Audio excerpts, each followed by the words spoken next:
Here's something I've learned after years in hospitality. The best operators are incredibly intentional about how they use their time. Because when your day is filled with manual tasks like updating calendars, responding to repetitive guest messages, or managing payments, you're not focusing on leadership or growth. That's why tools like Lodgify exist. Lodgify is an all-in-one platform that helps hospitality operators manage short-term rental properties more efficiently. It keeps your calendars synced across booking platforms, automates guest communication, processes payments, and even lets you create your own direct booking website. So instead of juggling multiple systems, everything lives in one place. And what I love about that is simple. It gives you your time back, which is one of your most valuable resources in hospitality. If you want to check it out, Hospitality Mentor listeners and viewers can get 60% off of Lodgify's yearly and bi-yearly professional and ultimate plans with the code THM60. And that's THM60. Now, back to the episode. Welcome to another episode of the Hospitality Mentor podcast. Listeners and viewers, I'm very excited today. We got Mario Del Duca, Managing Director of Nuba, with us today. Mario, thanks for joining. Hey, Steve. Good to be here. Thanks for your time. Absolutely. Well, Mario, first what I want to do, usually we jump right in, but I want you to explain what Nuba is, maybe give us like the 30-second download on what it is. And while you're doing that, I want listeners and viewers to check it out as well. So tell us about Nuba. What is it? Okay, Steve. Yeah, Nuba is a 30-plus-year-old company, new to this part of the world. It's a Spanish company set up in the mid-90s. Luxury travel company focused on outbound high-end leisure. Originally high-end outbound leisure from Spain, from Southern Europe, but clients going all over the world. 7 years ago, it entered the Americas region with a couple of acquisitions in Mexico, which has been very successful business. Been in the US 3 or 4 years now, with an office here in Miami. I manage all of the Americas business. And as well as our outbound business, we're also becoming more and more well-known in the North American market, because we have a great boutique DMC in Mexico, as well as one in Spain. We have 100 plus ICs in the region, growing presence in the US, a great local team here. We're the largest luxury travel producer for most of the big hotel names out of Latin America. Also a member of Virtuoso, and we're growing our presence in the US and in other markets across Latin America as well. I'm excited to hear about the growth coming up, but I want listeners and viewers, if you haven't yet, check out nuba.com, nuba.com. You can see everything Mario was just talking about and all the things that they're up to. And we'll talk more about what you're excited about towards the end of this journey. But I want to learn how you got into this role, because you are different than a lot of the people that we have on here. You're in the travel space, you're in the hospitality space, but you didn't start out in hospitality, or did you? What was your first job in the hospitality space? Yeah, that's right. I mean, I've got perhaps it's not a very orthodox career in the past, or not an orthodox path in terms of getting here. I was originally a banker in London, then New York for several years. Realized that I didn't want to work in a huge corporation. Left, burnt all bridges, as they say, and went to get my MBA. Then life took me to Mexico. I set up a couple of businesses there. So I had a streak, several year streak as an entrepreneur, setting up a couple of businesses. My passion was always travel. Perhaps I didn't realize that earlier in my career, early in my life. But I was fortunate enough that the businesses that I had set up were, after 3 or 4 years, started to become quite successful. And before it became a fashionable thing to do, my wife and I decided that before starting a family, we wanted to travel the world as much as we could. And that's what we started doing. And we were essentially managing businesses remotely. Like I said before, it was fashionable to do so before a pandemic or anything like that. Everyone thought we were pretty strange, pretty weird doing things like that, but it worked out for us. So this passion for travel developed, and it got to the point where we became quite well known in the early days of Instagram because of our photography. There weren't that many people doing what we were doing at the time, traveling around the world, staying in nice places, taking great photos. So we had hotels started reaching out to us and say, "Hey, come and stay at our hotel and photos. Okay, sounds like a good deal. Yeah. Sounds like a good gig. We started doing that just as a side thing, really. And then we were approached to become ICs, which we had absolutely no idea what they were talking Yeah, about. what is an IC? I Would don't know say what that it is. that. The original response was sounds interesting. Yeah, definitely a passion for travel, but yeah, had a lot of things on the go at the time in terms of business.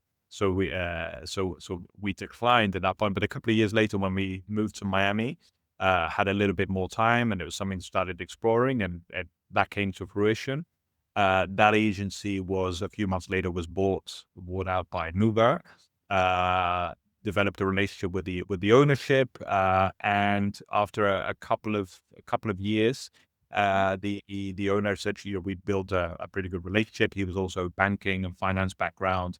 We had a lot of things in common, and asked me to run the business in the Americas, and that was over 4 years ago. So I've been running Nuba in the Americas for just over 4 years, and in that time we've almost tripled the size of the business. So it's been an interesting ride. Definitely not an orthodox way to get here. Uh, I think what I always say to people, it's, you know, I think we all have passions. We sometimes we don't necessarily follow that passion when it comes to business or when it comes to our careers. But there can be cases, I think, like mine, where you can find a way to combine a passion with a business. Um, and it's, you know, I always say to people, it's, you know, we're privileged and honored to be in this industry. It's an ever evolving industry. There's so much going on. It's very relationship based. There's no one day like another, and that's definitely suited my profile. And it's very different from how it was in my banking days in London and New York, where it's all very regimented, all quite political, quite bureaucratic. So that's definitely something that's been a positive and a driver for me in this industry, and in this business today, specifically in Nuba. And so I want to rewind because you unpacked a lot there, and I want to kind of go on this journey because you gave us so much. There's a lot of people that listen to this and like, man, I'm in this job. I've been doing this for 7, 8, 9 years, 10 years, and you don't have to start all the way over. What was that kind of decision for you? Because you were in banking for a lot of years. You were there, almost 8, 9 years in that world. Was there like a moment that you were just like, yeah, this is not it? Were you just sitting at the desk? Do you remember that moment? Or was it just like, I got to get out of here? What was that moment for you? Okay. I'm going to assume that none of my ex bosses or my boss's bosses listen to your podcast. Really, I might send it to them after. Who knows? It doesn't have to be derogatory. Maybe there was something that just clicked for you. No, I mean, to be completely honest, I mean, I had a great career in banking. I was an expat in New York at a great time just before the crash of the 2008, 2009. It was an amazing time to be in New York. It was an amazing time to be in banking. Definitely also there were a lot of perks. Not easy in terms of the amount of hours you dedicate to it. But I have to say, it's, you're working in banking or even working at a big corporation. It's a great training ground, no matter what you want to do in life, what you want to do in your career, or whichever industry you end up in. So um, it was, yeah, I definitely had a good time. I definitely learned a lot, but I did like look around, say, okay, thinking long term, do I really want to be in a big, 100,000 plus employee organization? Very, very complex. Uh, um, and my decision, when I always wanted to get an MBA, and I think I saw that as a bridge to something else, which at the time I did not know what that something else was. And if the MBA was something I'd been exploring for 2 or 3 years, I decided, okay, 2000, what was it? I left in 2009, so just after the real estate crisis. And I remember very, very clearly the head of HR of the organization was saying, "Are you sure? Is this a good time? Things are going well for you in your career." Um, and I was just very determined that, despite the fact that I was on a good path, and I was looking after all of the oil and gas portfolio for our bank in North America. I was traveling quite a bit for work, and it was an important responsibility. Um, but I came to the conclusion that it was perhaps not my passion, and it was not where I wanted to be long term. And that's why, like I said, I burnt all bridges in the sense that I did not know where I was going to end up. but I decided to resign from banking, signed up for the MBA, and that's what I did. Went off to Spain. I went to a great school focused on entrepreneurship in Madrid called IE Business School, Instituto Empresa, or IE University today. And that's how I left banking, and that's how I burned those bridges. And that opened a lot of doors for me. There's a great network that I developed during my MBA. And Madrid was an absolutely fantastic place to live in at the time. So yeah, but like I said, I highly recommend working in a big corporate at some point in your career, especially early in your career, because it's even if you don't know where you want to be long term, or you're not 100% sure if you can combine a passion with your work, it is a fantastic training ground. So whether that's banking, insurance, the legal field, many other businesses, big companies, they do have great training programs, and that's something that I'm very grateful for. That's great. And so did your family and friends say you were crazy at that time? Was everyone telling you that other than HR? Or were they like, no, listen, Mario, you're meant for more. Go, you have that entrepreneurial itch. Cause I see you've always been doing something even before banking. Like you've always had a little business going, it looks like. Yeah, Was absolutely. that kind of your mind? Yeah, I mean, I guess even from a very young age, I was always quite entrepreneurial, and I think that I learned to adapt to different situations, different countries, different cultures from an early time. Um, and yeah, so I always have had the sort of that entrepreneurial streak. And I think a lot of my family and my friends were conscious of that, and they knew that I wasn't going to be in any one thing for a whole career, right? For a whole lifetime. So yeah, there were some comments like that. They came more from perhaps less than family and friends, and more from people within banking. But I hope that if they look to see how things have evolved for me now, they say, okay, he made the right call, and looks like things are working out for him. Yeah. So for listeners, if you're not watching this on YouTube, you can see Mario looks very relaxed. He's tan. I'm not sure a lot of his for banker friends are looking the same now these days. But Mario, so you go to IE, you're in Madrid, you get your MBA. How do you end up in Mexico from there? How does that start happening? 'Cause that's a very different path than London or New York or even Miami. How did you get down there? Well, I mean, just while I was living in New York, I met a young lady from Mexico, originally from Mexico, who was always also working in New York at the time. So we started dating there, and we actually met because we were both studying the GMAT, which is the exam you need to take to get to a good business school, and that's how we met, and we connected over that. So when I went to Madrid to get and she's of Mexican origin. When I went to get my MBA in Madrid, she went to Barcelona to get her MBA. So we were long distance dating for a while we were getting our MBAs, and we moved to Mexico as soon as we finished our MBAs, got married, and then I started looking around, like, okay, what am I going to do with my life now? And that's how it started. That's awesome. All right. So you get to Mexico, you start a couple of businesses. I want to fast forward a little bit because the part where you say you decided to travel around the world for, was it a year or more? Yeah, we did it for a year and a half, 2 years or so. Yeah, so how But does that that was happen? 4 years in. Yeah. How does that happen? A lot of people have that dream. You see a lot of people, like digital nomads, and they have side hustles and businesses and things like that they can do from anywhere. But how did you start to decide to do that before it was really the thing to do? Yeah, I guess from the time we started dating New York, we realized we also had this passion for traveling, and we started traveling together, just short haul things. Then when we moved to Mexico, I set up the first business was a importer and distributor of professional beauty products. So very different from anything I've done before, or anything I've done since. So we put together a great business case. Started working with a couple of brands in the US. We were selling to hotel spas and to high-end beauty salons around Mexico, and eventually around the rest of Latin America.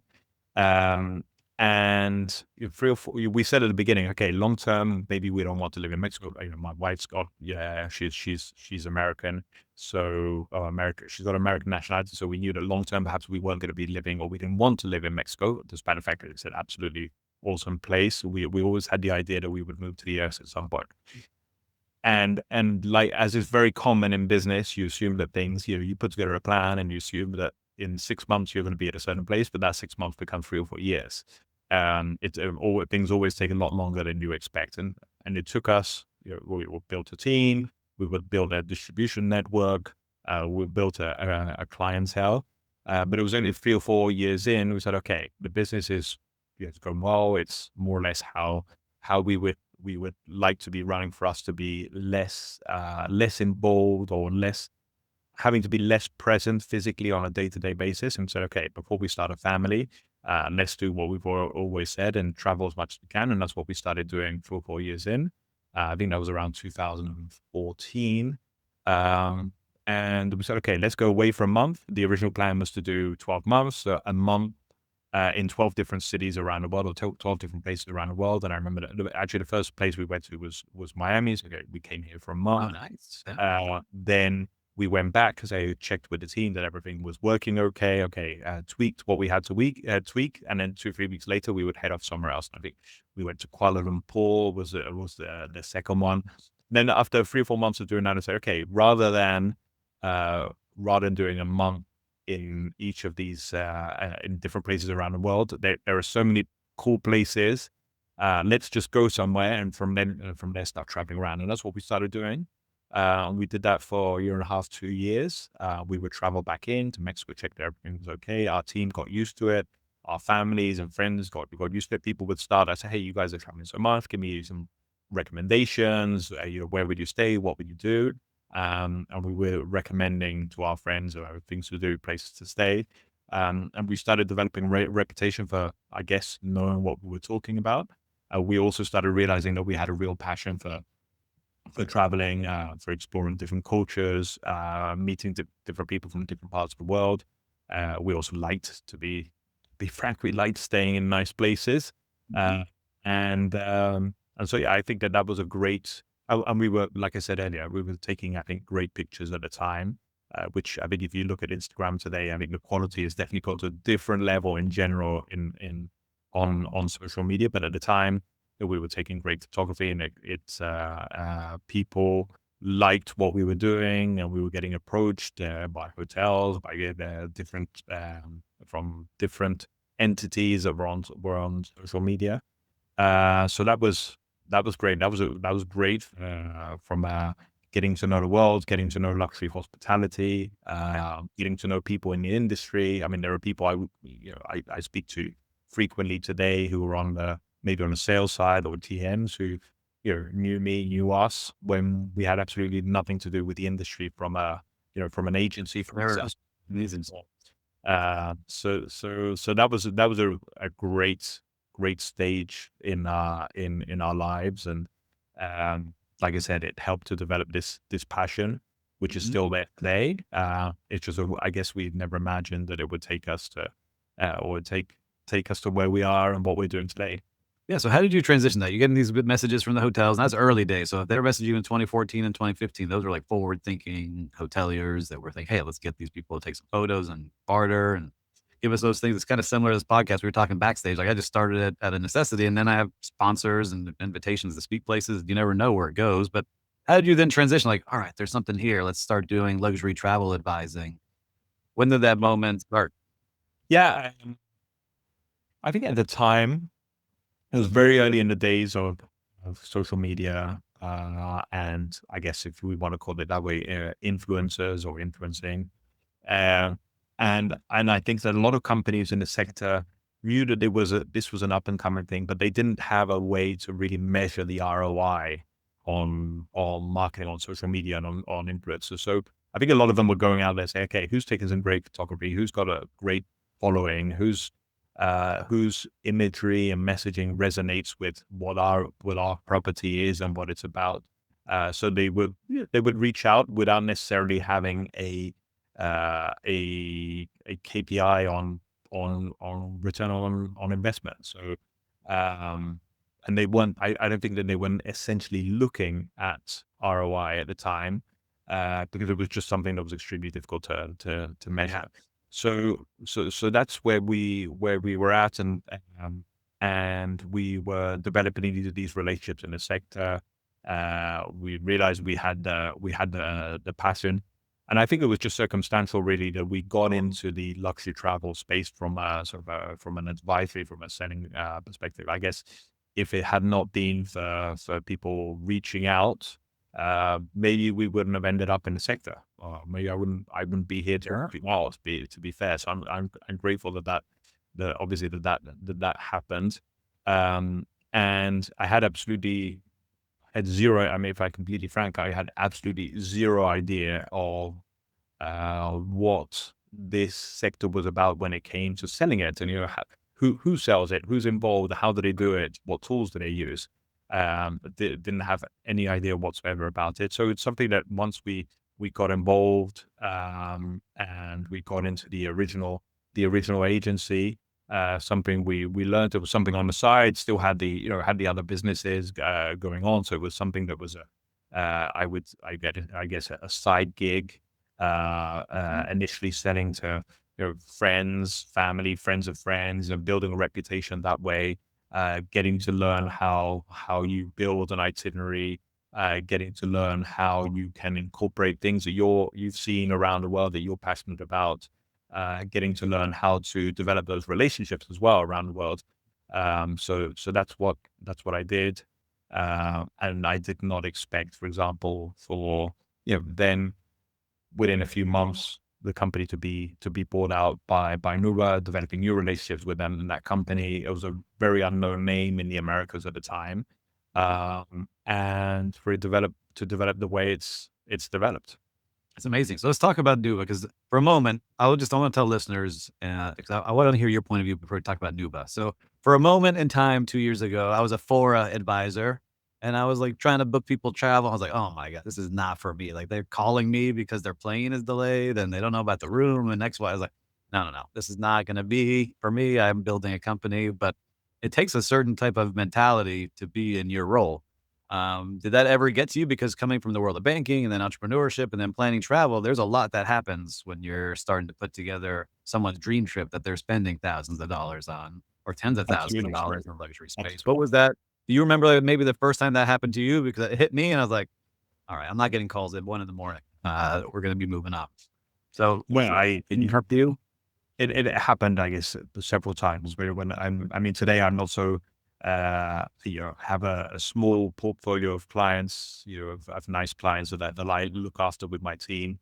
But at the time, I was, as part of this, side gig as an IC, I was very dedicated to clients and growing the client base. I think the difference is, there's two things I would mention. Is that one is that it doesn't matter what industry you're in. I guess from a young age, I knew the importance of clients, the importance of service. Clients are giving the best possible service to clients, whatever industry you're in. I think that's the core of what anyone does when they're in a sales role, or when they're in a business or running a business, right?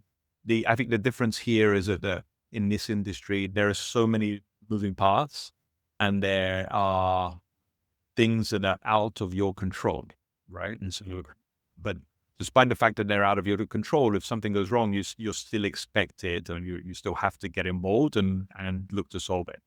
And one way that you can really develop a relationship with a client, and that you can really um, look good when it comes to a client, is when something goes wrong. Especially when something goes wrong that's out of your control. If you come out of it looking good by solving the problem for your client, despite the fact that it was not something that was caused by you. It could have been caused by an airline, could have been caused by Yeah. weather, could have been caused by a lot of different things. But you're expected to get involved and help sort it out. And I think that's you can't just say, hey, it's sorry, provide the airline, it was caused whatever it do, and walk away from it. No, that is not something you can do for a client, and it's not something you can do when it comes to service and or anything related to the hospitality industry. So I think that is something that's different in terms of the amount of moving parts and having to get involved and roll your sleeves up, whatever the situation. But if you learn to do that well, and to learn to react well, and sometimes even to control emotions and control Yeah. the fact that you can be, it can be Christmas Day, it can be New Year's Day, it can be in the middle of the night, it can be a weekend. You can't control that, and sometimes as an advisor, that's that's a reality of the business. On the flip side, of course, that there are a lot of, there are perks. There are, you can manage your time. I think you can perhaps have a good work-life balance if you're able to manage your work in certain times of the day or certain days of the week, and you're able to also um, be flexible in terms of where you work from. That I think that's the plus side. So we're always balancing that when we're in the industry. We can be working very hard, but we can be working very hard from part of the world that we Yeah. prefer to be in, and rather than be at a desk in an office in our hometown, right? So it's pros and cons.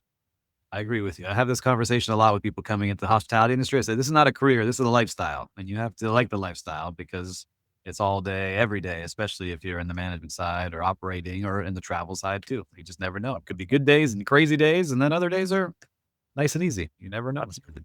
Well, and the other thing there is as well, it, it's important to be disciplined, so that if you are working from different parts of the world, and like I said, I learned to do this very early in my career. But if you are working from different parts of the world and traveling around, and you're remote, you're virtual, and you're in a completely different time zone, it's important to be very disciplined, because it's easy to say, "Hey, I'm on the other side of the world. I'm by a nice beach or whatever, staying in a nice place," or "I'm in a different time zone."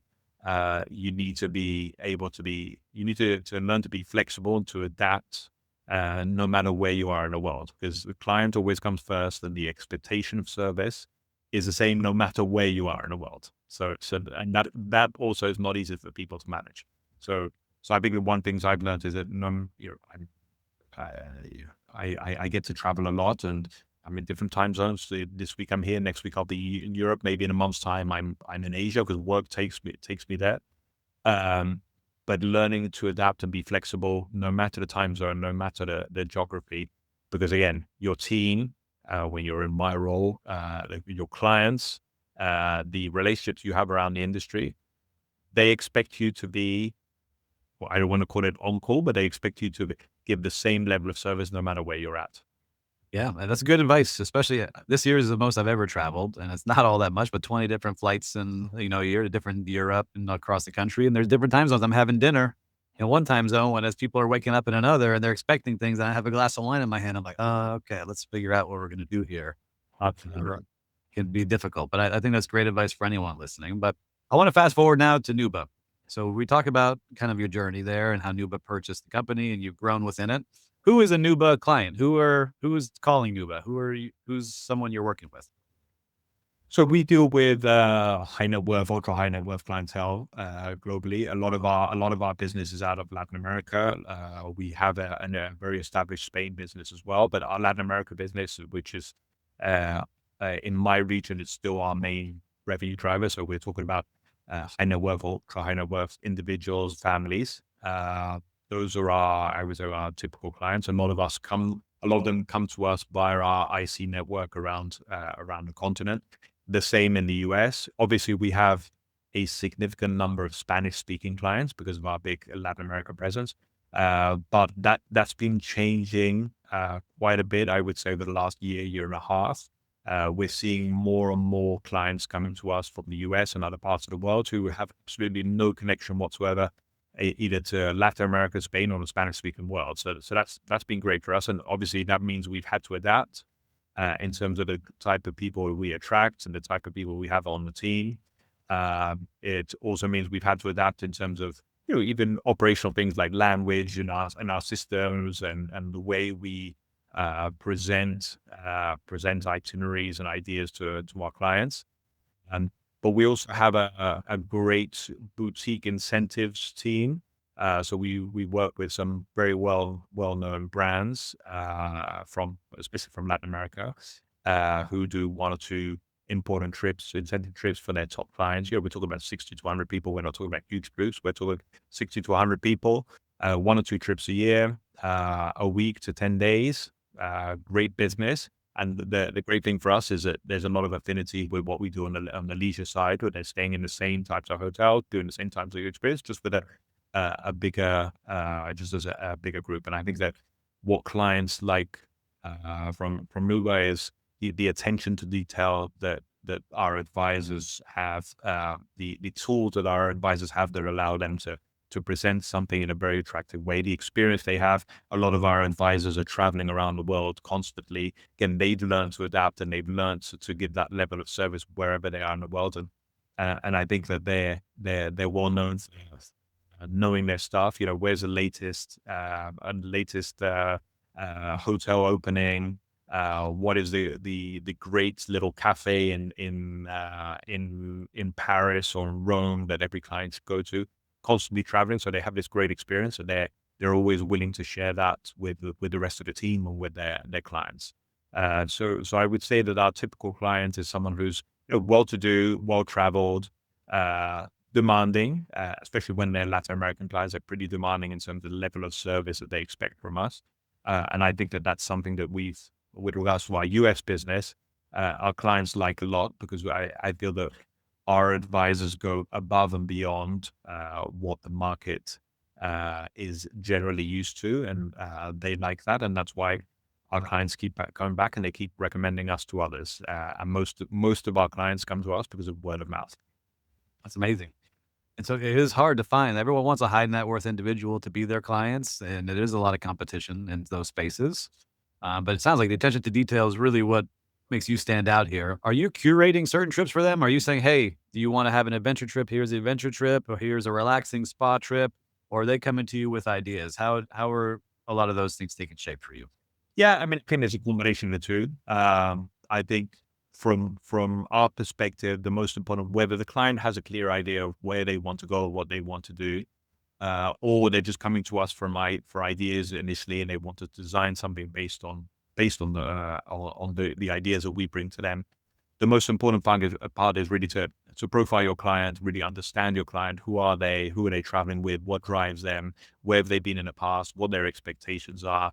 You know, even um, little things like, well, I mean, I guess it's not a little thing, it's quite important, but you know, what kind of hotel they stayed in the past? You know, do they like contemporary? Do they like classic? Are they traveling because from a cultural perspective? Do they just want to stay in in a great hotel and float around the city or wherever they are in the world, or are they looking for more cultural immersion? Looking for the latest gastronomic experiences? Are they looking for experiences related to art and design? So there are a lot of different questions that advisors need to ask their clients. They need to then know their clients pretty intimately when it comes to designing the most appropriate trip for them. And I think that, you know, also thinking back to my banking days, in a lot of ways, this is similar to private banking. So client has a private banker or a lawyer that, you know, is part of their team of advisors they have. And the travel advisor, I think, has a very similar role today in terms of the interaction with their clients and really understanding what is the driver for how they make the decisions when it comes to travel. So that's how we see things. That's how I see things, and I think that that's how we develop the relationship with the client. Is, you know, what is it that drives their need or their want to travel, and to be able to design something, bring into play our experience, bring into play our connections, our relationships around the world, and the knowledge we have of different experiences that you can have, whether it relates to art, whether it relates to gastronomy, wellness, sustainability. There are a lot of different factors today, and I think there are a lot of facets to what a client is looking for when they travel. And so that's why that intimate relationship of travel advisor with client has become similar to lawyer and client, private banker and client. And we see ourselves as fitting into that, you know, being part of that team. And in a lot of cases, we actually interact with bankers or lawyers who have the same client. I like that. That's a good mindset to have, and I'm hoping I can be your client here soon. I gotta hit a couple more high net worth goals here. But I just went on a trip. I was talking with you earlier. You know, I went to Italy, and I used technology to plan a lot of the trip. I used ChatGPT to kind of give me some ideas, and then while I was walking the streets, I forgot that I had Meta sunglasses, right, the Ray Bans, and I was like, you know, I'm walking through town here. You know, I'm on this street and this cross street. What should I be looking at? You know, say, hey, Meta, tell me where I should go. And it gave me a couple things, right? So there's technology now being used all over the place. How are you using it now. Do you see that as something that is going to help you a lot? Is it going to hinder you, you think? What do you think with AI and all the tech that's coming out now? Great question, Steve. And it's something we're seeing more and more of. Definitely, there's a huge acceleration in terms of the amount of technology, or there's a huge acceleration specifically when it comes to AI. There is no doubt that the clients, or everyone, has a lot more access to information compared to what they had even 6 to 12 months ago. It's actually quite impressive how quickly this is changing. I mean, from our perspective, is that um, we embrace technology. We think technology is very important. We also think that there's an overabundance of information out there, and sometimes the information is not correct, or it's not profiled to you. We think that human relationships, especially when it comes to the top end of the market, human relationships are not going to become less important over time. We think that they're going to become more important over time, specifically because of the abundance of technology and information there is. I think it's to really wade your way through so much information to really understand what is appropriate for you and what is profiled for you is difficult, perhaps more difficult than ever today. Definitely, if I'm looking for which are the latest openings of hotels, or what are which are the best restaurant Michelin-starred restaurants in Paris, that's information that anyone has access to and can go on ChatGPT and get to. However, my point of view, or our point of view on this, is that um, judgment, nuance, relationship is not something that can be easily replaced by technology. So I think the human element is as important, if not more important than ever. The fact that an advisor is constantly traveling, the fact that an advisor is constantly in touch with different people in the hospitality industry all day long, the fact that we have first-hand experience of great hotels, great experiences, great restaurants, whatever it might be, different parts of the world. That is not something that a AI or robot technology can replace today, tomorrow, and hopefully ever. No doubt, AI will continue to improve. No doubt there will be a lot of evolutions to how things are done in this industry and how people can book. But I do strongly believe that, especially at the top end of the market, the human element, the interaction, the knowledge will become more and more important over time, rather than less important. And we are definitely ourselves, we're investing quite a bit of money into technology. We're investing quite a bit of money into AI, but in no cases that technology, are we thinking that technology will replace an advisor. What we're looking for, or what is, how can technology complement all of those incredible things that an advisor has in terms of their experience and in terms of their knowledge, um, so that they can be perhaps more efficient in how they operate, and more efficient in how they build an itinerary, have more information to hand, about information that is, if I have 100 advisors who are extremely well traveled, how can I pull the information on their knowledge for the benefit of the rest of the team? And how can I do that using technology? And we're also looking at back office tools, AI related tools to help our back office and our operation. And everything is about how do we make our advisors better, and more efficient, so they can spend more time with their clients, more time advising their clients and getting to know their clients better. Because we strongly believe that the human elements and relationships are going to continue to be extremely important for the foreseeable future. I love the way you think, and I think that you're dead on that. I think more and more people are going to go analog, and they want to talk to people, and they want to have those relationships. But also, all right, let me just double check that that's going on and use their tools. I see that a lot now, just in hospitality as well. But look, you got a lot coming up. I'm not asking for your 5-year plan, but what are you most excited about here? Maybe in the next year, 12 months. What's something that you're working on that you're excited about? Okay. I mean, a couple of things I'll mention. Definitely the technology part, we're pretty excited in terms of the opportunities that it could bring us. We are working on some cool tech projects, which again are being done to enhance the experience of our advisors, who at the end of the day are our clients. We have the end client who's actually traveling, and then we have the client that is our network of advisors. So we're working on a couple of things there, and I think that's pretty exciting. And we've got a team of people working on a couple of projects that relate to AI. The other thing I'm pretty excited about is that we've over recent years, we've consolidated our presence in Latin America, specifically Mexico is a very strong market for us. We're looking at new markets across the Americas. We opened earlier this year, and an opportunity came up, and we opened earlier this year in Paraguay. We're looking at Dominican Republic, Central America, and that's something that I'm quite focused on with the team, and we're looking forward to bringing our, I think, pretty unique model to different parts of Latin America. I love it. So if somebody wants to become an advisor with Nuba, how do they do that? What would they have to do?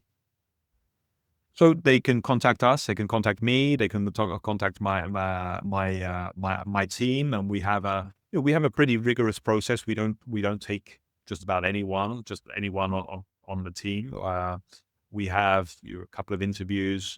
We really want to get to know the advisor to make sure that there's a cultural fit. We also want to make sure that if we're bringing someone on, that there's not going to be any cannibalization with existing clientele, with existing advisors. But if it's, if someone is out there, whether they're in Latin America or in the US, doesn't, English speaking, Spanish speaking, does not matter. We can cater to both demographics, both both languages. Well traveled, well connected, have a great personal social network in terms of their social circle, and they have a passion for travel, and at the same time they're willing to put. It's not easy. The amount of time you need to invest at the beginning to really get to know this industry, to get to know our systems, get to know how this works, get to know how to create a unique itinerary. It needs investment in terms of time. But if you tick all of those boxes, you reach out to us. We have an amazing support team. We have great training. We have a few people on our training team. We have all of the training that we do in house is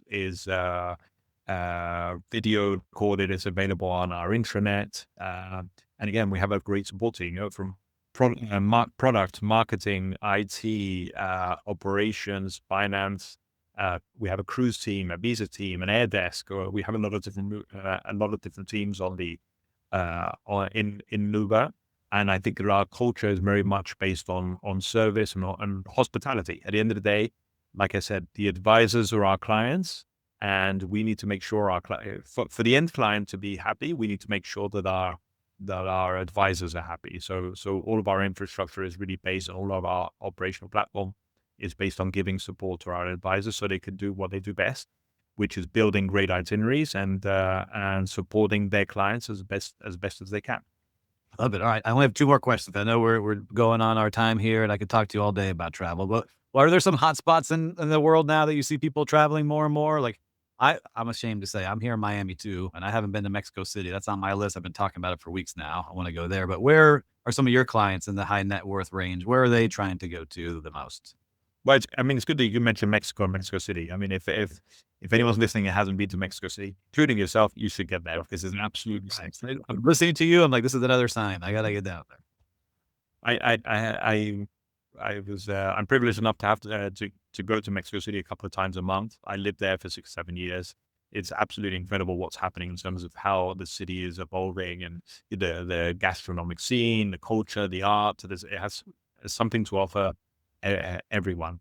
I mean, but going back to your original question, definitely. I mean, over recent years, I think a lot of people have talked about it, but Japan has definitely been a very hot, and continues to be hot. But what we've been seeing, I guess, over the last 12 to 18 months or so is I think that our clients in general, who are obviously they're well traveled, they've been to a lot of different parts of the world. They may have been to Paris 5-10 times, maybe to Rome 5-10 times. But I think that everyone is looking to travel a little bit slower than the way they were traveling before, and looking to spend more time in different parts of the world. And one great thing that I'm seeing is that there's without going into specifics of where in the world, but I think in general there's a trend of looking to go to secondary destinations more. So I still want to go to Paris. I'm traveling in and out of Paris, but I want to go to different parts of France, and maybe I haven't visited before. Want to go to Normandy, or I want to go to Burgundy, or want to go to the Champagne region. I want to go to Provence and spend more time there than I would have spent a few years ago. A week to 10 days and really get to understand the area, the culture, get to have that gastronomic immersion. And we're just seeing that in different parts of the world, even in Japan. Japan like I said, continues to be hot, but clients are wanting to spend time in different parts of Japan compared to where they would have gone a few years back. So more in Okinawa or Kanazawa, Hakone, so different places where they haven't been before and spending more time there. And we're seeing that as a trend generally across the world, whether that's in Asia, whether it's in Europe, or even closer to home in the Americas. Yeah, you hit up some of my hit list. My brother just got back from Japan, was raving about it. He said he was like culture shock coming back to the US after being 3 weeks in Japan. He's like, what happened? This is, it's very different coming back. Yeah, I mean, I was in a conversation with someone earlier this morning about Japan, and I think it's still the only developed country in the world that you can go to, and it's still very, very different from the rest of the world, right? From other developed countries, and I think that that's a great thing. I mean, the Japanese have protected their culture. There's still a lot of the historical and cultural facets of Japanese society from hundreds of years ago. You can still see in a very developed, very modern society and economy today, and I think that's great, and hopefully it continues to stay that way for the foreseeable future. Yeah, he said something that stuck in my head here was that he was had bought something to go, like some food, and a gust of wind came and blew all his napkins all over the place. And he's like, oh my God, we're trying to run to get napkins. And all these people came to help him to clean up napkins.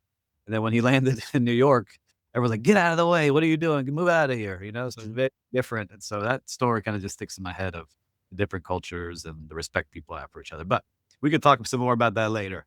But for you, I have one last question, Mario. So if you could go back to young Mario, the management trainee, sitting at Lloyd's Bank, and whisper into his ear some advice about his career, what are you whispering into young Mario's ears? I think I would say, like, learn as much as possible. Where you are now, things always work out. You don't know where you're going to be in 10 years' time, in 20 years' time. But while you're there, where you're at today, just absorb as much as you can, learn as much as you can from the people around you. Because whatever you learn today is going to be useful for you, whatever you choose to do later on in life. That's definitely been true for me. Again, like I said at the beginning, very grateful for the experience I had in banking and everything I learned.